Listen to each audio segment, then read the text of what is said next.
Hello guys, मैं मनीषा सिंह आप सबका साई परिवार में स्वागत करती हूं और मैं आप सबको इंग्लिश पढ़ाऊंगी। इंग्लिश का एक नया टॉपिक आज हम डिस्कस करने वाले हैं जिसका नाम है लेटर राइटिंग, जो आपके लिए बोर्ड एग्जाम के लिए बहुत ज़्यादा इम्पोर्टेंट है। चलिए आइए हम लोग देखते हैं। Letter writing it is very important for you all. तो सबसे पहले हम जानेंगे लेटर कितने टाइप्स के होते हैं। तो बेसिकली हमारे 2 टाइप्स के लेटर होते हैं, जिसमें सबसे पहला जो होता है वो फॉर्मल लेटर होता है। कौन सा लेटर होता है? फॉर्मल लेटर होता है।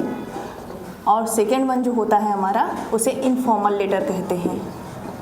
इनफॉर्मल लेटर जो हमारा फॉर्मल लेटर होता है, ये बेसिकली जो है ऑफिसेस के थ्रू लिखा जाता है। यानी कि अगर हम किसी ऑफिशियल लेटर लिख रहे हैं, किसी ऑफिसर के लिए लिख रहे हैं या फिर किसी एडिटर के लिए लिख रहे हैं, यानी किसी जॉब करते हुए पर्सन के लिए लिख रहे हैं और जो बहुत ज़्यादा इम्पोर्टेंट है, तो वो हम कहेंगे आपको फॉर्मल लेटर के अंतर्गत आएगा। अगर हम इनफॉर्मल की बात करते हैं तो जो हम अपने रिलेटिव्स के लिए लिखते हैं, जो सगे संबंधियों के लिखने, जैसे हम दूर रह रहे होते हैं, पढ़ रहे होते हैं, तो हमें अपने घर के बारे में जानकारी लेनी होती है, बताना होता है, तो उसके लिए हम रिलेटिव्स के लिए लेटर लिखते हैं। उसको बोलते हैं हम कौन सा लेटर बोलते हैं? इनफॉर्मल लेटर बोलते हैं। अब हम जानते हैं फॉर्मल लेटर लिखा कैसे जाता है।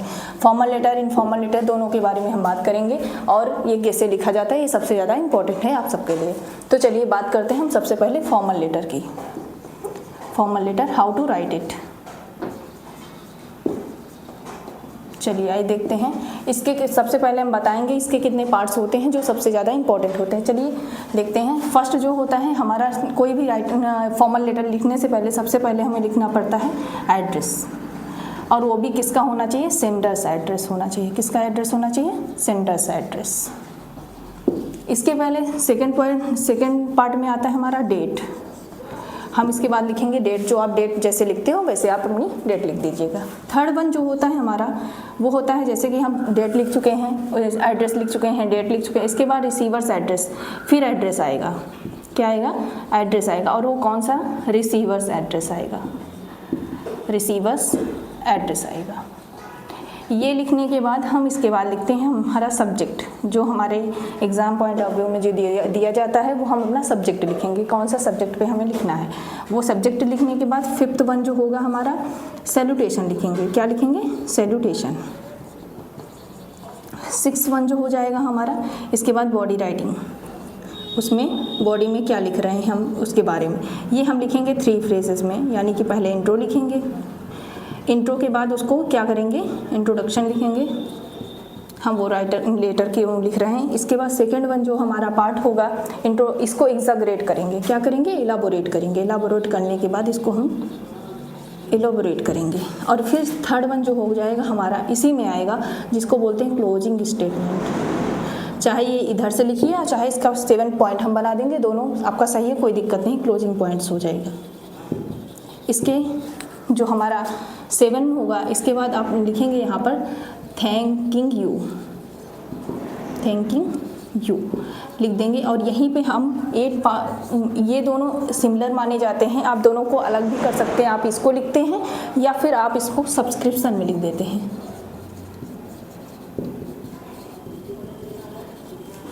इसके बाद 9 पार्ट जो आपको बनेगा, ये आप नेम लिखेंगे अपना, जो सेंडर्स का नेम होगा, जो सेंड कर रहा है, सेंडर्स नेम रहेगा।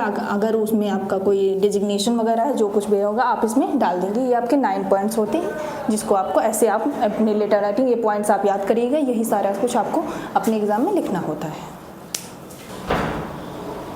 चलिए अब आप लोग ये सारे जितने भी पॉइंट्स हमने लिखे हैं, ये सारे पॉइंट्स आप नोट कर लीजिएगा।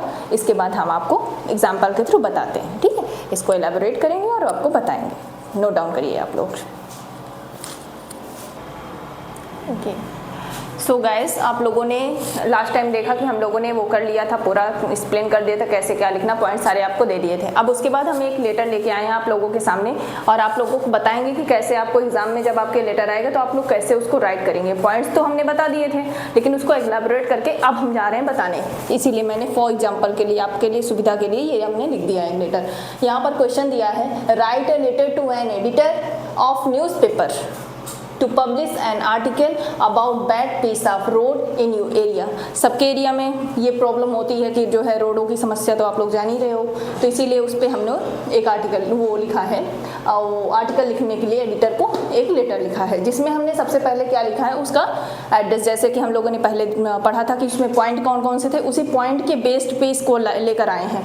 तो सबसे पहले उसका एरिया का नेम क्या है, सबसे पहले वो नेम दे देंगे, क्योंकि हम लिख रहे हैं तो इसलिए सेंडर्स नेम, ये किसका है, सेंडर्स का एड्रेस है यहाँ पर। तो सेंडर्स एड्रेस, उसके बाद हम क्या लिखेंगे, सेकेंड यहाँ पर जब सेंडर की एड्रेस आप लिखोगे तो यहाँ पर एक लाइन आपने छोड़ देनी है, एक लाइन छोड़ देंगे ताकि क्लियर रहेगा ना कि जो है आपने यहाँ पर सेंडर्स का एड्रेस लिखा है, उसके बाद डेट पे लिखने के बाद फिर यहाँ पर एक लाइन आप छोड़ दीजिएगा। फिर इसके बाद जब आप रिसीवर्स एड्रेस लिखेंगे, रिसीवर्स का एड्रेस यहाँ पर एक लाइन छोड़ने के बाद आप लिखेंगे रिसीवर का एड्रेस, जो हमने लिखा है द एडिटर, दैनिक जागरण के एडिटर लखनऊ के लिए हमने लिखा है, ये आपका वो हो गया जाता है रिसीवर्स का एड्रेस। इसके बाद हम बात करते हैं सब्जेक्ट की। क्या सब्जेक्ट, हम लोगों ने पहले जाना कि किसके लिए लिखना है, एक आर्टिकल को पब्लिश कराना है हमको, और किस लिए पब्लिश कराना, क्योंकि वहाँ की जो रोड है वो बहुत ज़्यादा ख़राब है, अपने एरिया की रोड बहुत ज़्यादा ख़राब है, इस पर हमको आर्टिकल लिखने भेजना है, इसलिए to publish an article about bad piece of road my area. ठीक, देन इसके बाद ये सैल्यूटेशन आता है हमारा। सैल्यूटेशन में आप लोग डियर मैम, डियर सर, जो भी लिखना चाहें आप यहाँ पर लिख सकते हैं। अगर सर के लिए लिख रहे हैं तो सर लिखेंगे, अगर मैम के लिए लिख रहे हैं तो मैम लिखेंगे। ओके, नेक्स्ट आएगा यहाँ पर बॉडी स्टार्ट हो जाती है आपका, यहाँ पर सब्जेक्ट हो गया, यहाँ सैल्यूटेशन हो गया। ठीक, अब यहाँ से आप लोग बॉडी लिखेंगे, I would like to inform you that, I would like to inform you that the road of my area is in very bad condition.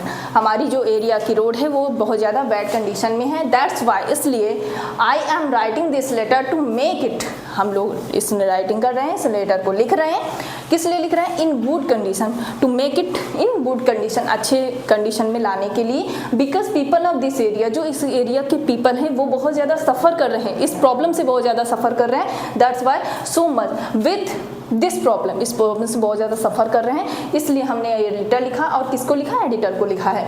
I hope you, हम आपसे आशा करते हैं कि आप जो है इस लेटर को, इस आर्टिकल को क्या करेंगे, पब्लिश करवा देंगे। क्यों पब्लिश करेंगे, क्योंकि ये इन्फॉर्मेशन अथॉरिटी तक पहुंचनी चाहिए, ये सारा कुछ। ये क्लोजिंग आपका स्टेटमेंट जो यहाँ पर लिखा है, ये आपका क्लोजिंग स्टेटमेंट है, और इसको आप लोग लिखेंगे। इसके बाद वन लाइन यहाँ पर भी लेफ्ट करनी है आपको, वन लाइन लेफ्ट करेंगे, फिर लिखेंगे थैंकिंग यू। अगर आपको लिखना है, अगर आप भूल जाते हैं ये लिखना तो कोई बात नहीं, लेकिन आप इसको लिखना मत भूलिए, योर्स सिंसियरली। और इसको लिखने का तरीका जो होता है, कई बच्चे क्या करते हैं, योर्स लिखते हैं YOURS, एस में क्या करते हैं, अपोस्ट्रोफी लगा देते हैं, जो कि गलत है। अपोस्ट्रोफी नहीं लगानी, आपको योर्स लिखना है, दोनों को क्या करते हुए, जोड़ते हुए लिखना है। जैसे कि यहाँ पर हमने लिखा है योर्स सिंसियरली हो जाएगा, यहाँ पर आप फेथफुली भी लिख सकते हो, जैसे आप जो भी याद आए, फेथफुली, सिंसियरली, जो भी लिखना आप यहाँ पर लिख के अपना यहाँ पर नेम जो है, दो नेम आपको लिखना नहीं होता है क्योंकि आप एग्ज़ाम दे रहे होते हैं, तो यहाँ पर नेम ना लिखा XYZ लिखेंगे। अगर आपके लेटर में नेम दिया गया है, आप इस नेम के बारे में, मतलब इस नेम से लेटर लिखेंगे, then you can write here, otherwise आपको लिखने की ज़रूरत नहीं है। आप बस योर्स सिंसियरली नेम XYZ लिखकर छोड़ देंगे, क्योंकि ये आप एग्ज़ाम पॉइंट ऑफ व्यू से लिख रहे हैं। ठीक है, इतना ये आपका लेटर हो जाता है, और इसको आप, हम आशा करते हैं आप लोग बहुत अच्छे से समझ गए होंगे। Like, share, subscribe please. Thank you.